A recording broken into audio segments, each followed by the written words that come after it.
Hello my soul family, कैसे हो आप सब। मेरे से भी सोल फैमिली को जय श्री राम, जय नीम करोली बाबा। आज मैं अपनी सोल फैमिली को बताऊंगी। आपने सुना होगा कि बेटी बचाओ बेटी पढ़ाओ। अब कहते हैं बचाऊं कैसे, सब अपने अपने घर में है तो किसको बचाऊं। कहते हैं कहाँ जाऊं बचाने, लेकिन बचाने के बहुत से तरीके हैं। सच में उनको बचाएंगे तभी तो उनको पढ़ाएंगे, वरना तो कोई नहीं पढ़ा पाएगा। अगर बेटियां जिंदा ही नहीं रहेंगी तो बचाएंगे कैसे। सोचिए, हमारे समाज की इतनी दयनीय स्थिति हो गई है कि अगर किसी को 4-5 बेटियां हैं, 2 ही बेटियां हो जाएं तो क्या करते हैं, तीसरे में जाके तुरंत कहेंगे जाके जांच करवा लो कि लड़की है कि लड़का है। और जैसे पता चलता है लड़की है, सच बता रही हूँ, तुरंत उसका मर्डर कर देते हैं। मर्डर करना क्या है, हत्या करना क्या है, या मेडिसिन खा लेंगे और फिर क्या, या तो अबॉर्शन करवाएंगे। कहेंगे नहीं लड़की हो गई तो। सोचिए, वो एक माँ है, माँ होके भी उस बच्चे के दर्द को समझ ही नहीं पाती हैं। अगर सोचो उनको भी ऐसे ही काट के खत्म कर दिया जाता, अबॉर्शन करवा दिया जाता, तो आज इस धरती पर होती, आज ये सोचने के लिए भी वो जिंदा ना होती। लेकिन ये मेरी बहनें नहीं सोच पाती हैं और ये गलती कर लेती हैं जाने अनजाने। तो बेटियों को बचाना कैसे है, जहाँ ये हत्याएं हो रही है, जो भ्रूण हत्याएं होती हैं, जिनको गर्भ में ही मारा जाता है, उस पर रोक लगानी पड़ेगी, उसको रोकना पड़ेगा। अब आप कहोगे कि कैसे रोकें, समाज में हो ही रहा है, सारे पाप हो रहे हैं, मटन चिकन लोग खा रहे हैं, कट रहे हैं, कोई रोक नहीं पाता है।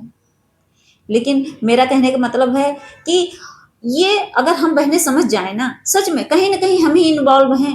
सच में आप विश्वास नहीं मानोगे। आप सोचो, आदमी लोग मान लीजिए मटन चिकन ले आके देते हैं, बनाता कौन है, ज्यादातर 90% बहनें ही बनाती हैं, 10% आदमी लोग बनाते हैं रेस्टोरेंट वगैरह में, बाकी तो घर में तो औरतें ही तो बना के दे रही हैं। ये जो भ्रूण हत्याएं जिसको मैं कह रही हूँ कि कोख में ही मार दिया जाता है बच्चों को, इसको कौन मार रहा है, बहनें ही तो मार रही हैं। पति ने मेडिसिन दे दी, औरत ने खा लिया, गए हॉस्पिटल में लेके तो करवा तो औरत ही रही है। तो जाने अनजाने गलती किसकी है, सारी महिलाओं की, बहनों की।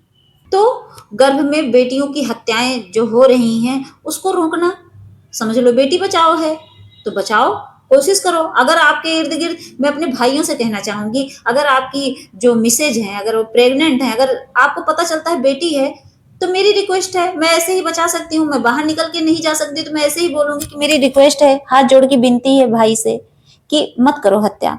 आप प्रोटेक्शन कर लो, कुछ भी कर लो, लेकिन अगर बच्चा कंसीव हुआ है तो उसको ऐसे मतलब उसकी जिंदगी नष्ट मत करो। उसमें एक आत्मा आ चुकी है, उसको भी जीने का हक है, वो भी पैदा होगी जब। सोचो, एक आप सोचो आपके घर में कोई नन्ही सी जान है, बच्चा है, तो वही तो आकार लेके वैसे तो आएगी, तो आपको तरस खाना चाहिए। और तो कैसे बेटियों को बचाना है, जो भेदभाव हो रहे हैं उसको रोकना है। उनके साथ जो शोषण होता है, शोषण क्या है, आप देखते होंगे बहुत से ऐसे जगह हैं जहां बच्चियों की इज्जत ही नहीं करते हैं, इतना मारा पीटा जाता है उनको, शोषण ही तो है। उनको हर दिन टॉर्चर किया जा रहा है, वो शोषण ही तो है। भेदभाव हो रहे हैं, तुम बेटा हो तुम बेटी हो, इसमें ही अंतर।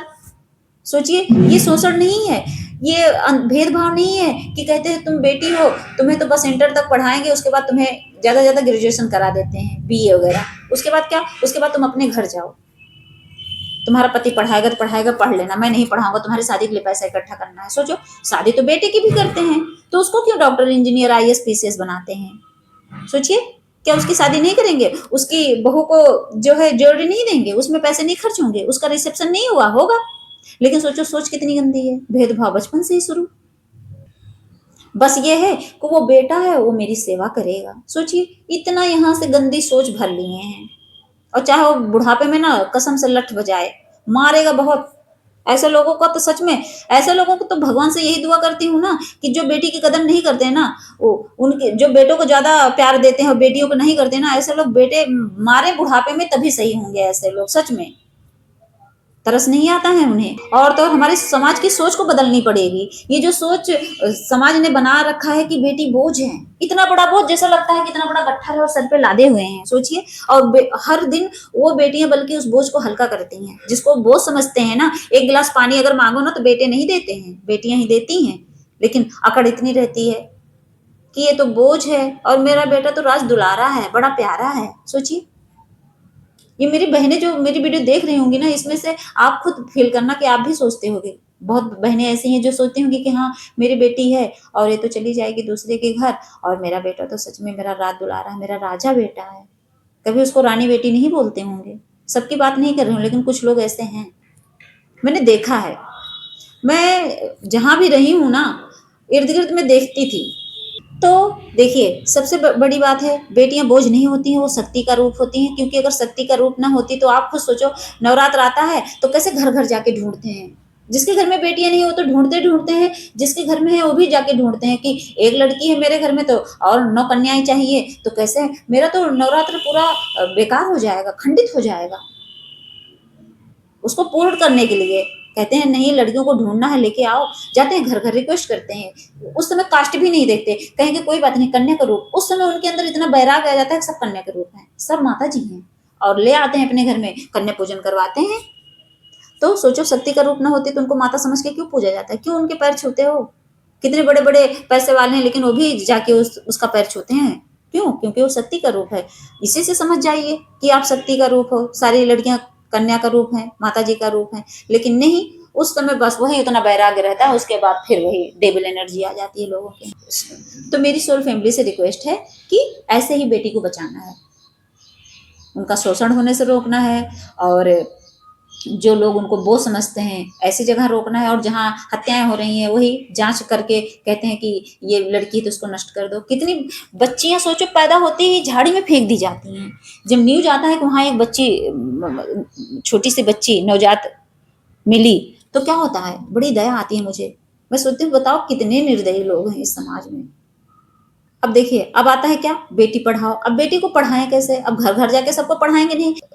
लेकिन मेरी रिक्वेस्ट है अपनी सोल फैमिली से, अगर आपको बेटी हुई है, आप नहीं उतना पैसा खर्च कर सकते, तो कम से कम उसको प्राइमरी में तो भेज सकते हो। बैठा देंगे घर में, तुम यही खाना बनाओ, नहीं, कम से कम उसको 8वीं 10वीं तक तो कुछ तो पढ़ा दो, अपना सिग्नेचर करना तो जान जाए, जहां जाएगी खड़ी होके बस अंगूठा लगाए।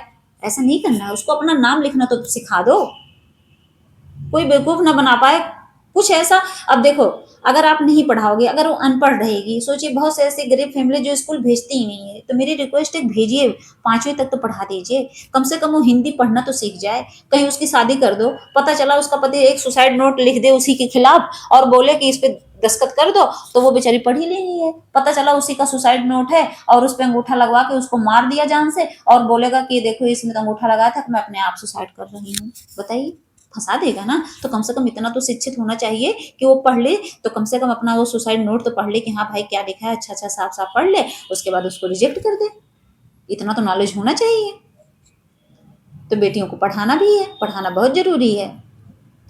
इतना तो इंडिपेंडेंट होना चाहिए ना कि अगर उसका पति उसको मारे पीटे छोड़ दे, कम से कम तलाक दे दे, तो कम से कम वो अकेले जी तो सके। मायके में जाएगी, मायके वाले अलग उसको दुत्कार देंगे, कहेंगे नहीं यहाँ से निकलो, भाभी अलग भगा दी, तो कहाँ जाएगी। इंडिपेंडेंट रहेगी, पढ़ी लिखी रहेगी, तो अपना कमा खा सकती है, किसी की मोहताज तो नहीं रहेगी ना, किसी की गुलामी तो नहीं करनी पड़ेगी ना।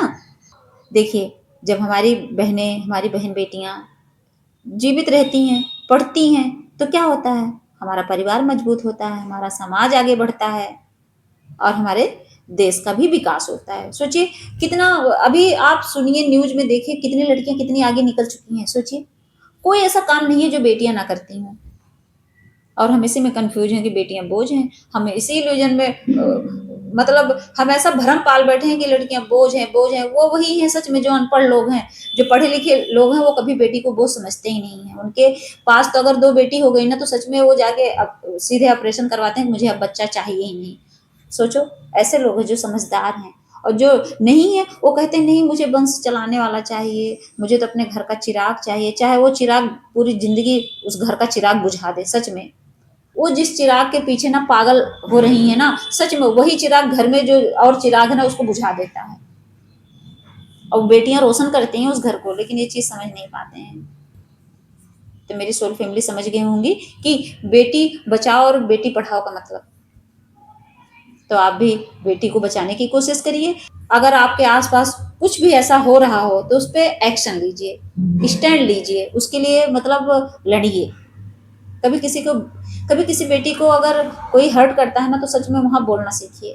मेरे भाइयों से और बहनों से, दोनों से रिक्वेस्ट है कि ऐसी जगह स्टैंड लीजिए उनके हक के लिए। जय श्री राम, जय नीम करोली बाबा।